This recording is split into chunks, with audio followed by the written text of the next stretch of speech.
So when I talk about the drugs in ART, just a bit of an issue with the ergonomics, yeah. So when I talk about the drugs, the first class of drugs are going to be the gonadotropins. The gonadotropins, which are going to be the mimics of FSH and LH that are going to be used for direct ovarian stimulation. They are going to directly be useful in your folliculogenesis. The next one is going to be GnRH analogs. When I talk about GnRH analogs, it is going to have both the agonist and the antagonist. These are mainly going to be for either producing a flare of FSH and LH in your body or for the complete downregulation and suppression of your pituitary gland. The next one is going to be after I'm done with the follicular genesis and after I have suppressed my pituitary, then it will be time for me to give a trigger. So the triggering agents are going to be the next one.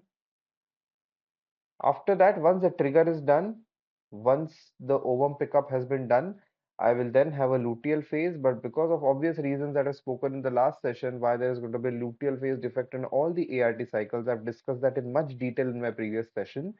There is going to be need for luteal phase support, LPS. And lastly, when all of this is done, I'll need to prepare her or prime her for giving her the embryo back after fertilization with ICSI. And for that, I'm going to require drugs for endometrial preparation. So these are roughly all the drugs and the classes that I'm going to be discussing today in much detail.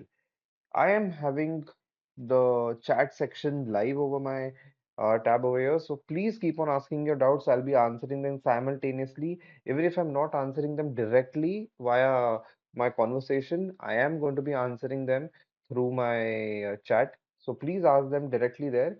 The reason I may not answer it directly on the live chat is on the live conversation because the session might just get extended too much and not all students, especially who are residents, are going to be able to attend that longer session. So please keep asking them. I'll be answering them in the chat as well. So when I talk about the first class of drug, let us first go ahead with gonadotropins. Now, when I talk about gonadotropins, I'll just write it as gonadotropin as GN. I have multiple formulations that I have. The cheapest and the earliest that we had happens to be human menopausal gonadotropin. The next that we started having were the highly purified FSH, or what we also call as urinary FSH or highly purified HMG. Anything is okay. Urofolitropin is its another name. The next we started having recombinant FSH, wherein no use of any human sera or human fluid was made to prepare it. Hence the least amount of reaction on genetically engineered basically. Then I have recombinant LH, and finally I have recombinant FSH plus recombinant LH. So broadly, these are the various types of gonadotropins that are available in the market. Now talking about human menopausal gonadotropin. So why is this a name? So of course you know that in a menopausal female in whom the ovarian reserve is completely depleted, she has no oocytes left, and if there are no oocytes, then there is no follicular genesis, and hence there is no production of something called as inhibin. Now, when your inhibin in the body is not being secreted, only your ovaries have aged and they have lost their function. Your hypothalamus and your pituitary are still going to function till the last day of your life. So once a female reaches around 40, 45 years of age and the ovary stops giving signals to the pituitary and the hypothalamus and the pituitary perceives it as a lack of estrogen from the body. So this lack of estrogen, to compensate for that, it says I'll send in a bigger signal, a much more larger signal to the ovary so that at least then that the female can start producing more oocytes and hence estrogen and inhibin to stop this feedback.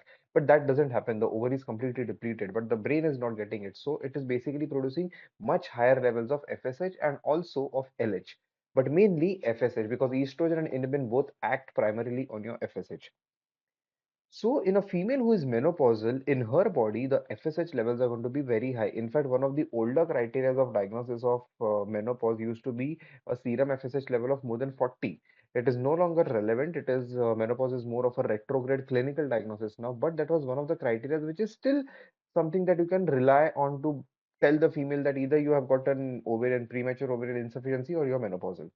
So these women have a lot of FSH in their body and also a bit of extra LH because your gonadotropin releasing hormone from the hypothalamus is also going to secrete LH from the pituitary. So because of that, the urine of these menopausal women used to have, or the serum, the blood, used to have the presence of a lot of FSH and also a bit of LH, which is why the human menopausal gonadotropin contains FSH plus LH in the ratio 1 is to 1.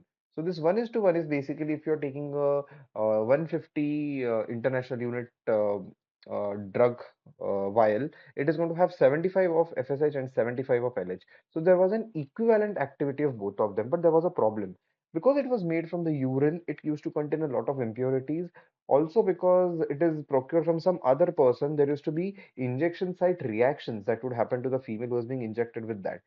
Plus, if I'm to use it for folliculogenesis, because of course gonadotropins are to be used for folliculogenesis, I do not necessarily need LH. So LH can be counterproductive and hence I only and only need FSH. So the need to have a much better and purer preparation of FSH was sought so that the LH activity of that drug goes down and the FSH activity improves. This led to research and purification, and with that purification we got something called as urofolitropin or highly purified FSH. Now, when we talk about highly purified FSH, HP, sorry, not HF, highly purified FSH or urofolitropin, the name of it. So when I started getting this urofolitropin, I realized that the FSH concentration has significantly increased. There was still some presence of LH. LH was kind of an impurity along with a few other impurities, but still, I would say that the percentage of FSH from 50-50 now became around 90 to 95. There was still 5 to 10% of LH that was present, but still it was majorly FSH. So the FSH activity significantly increased in LH, but the LH activity was still there in bits.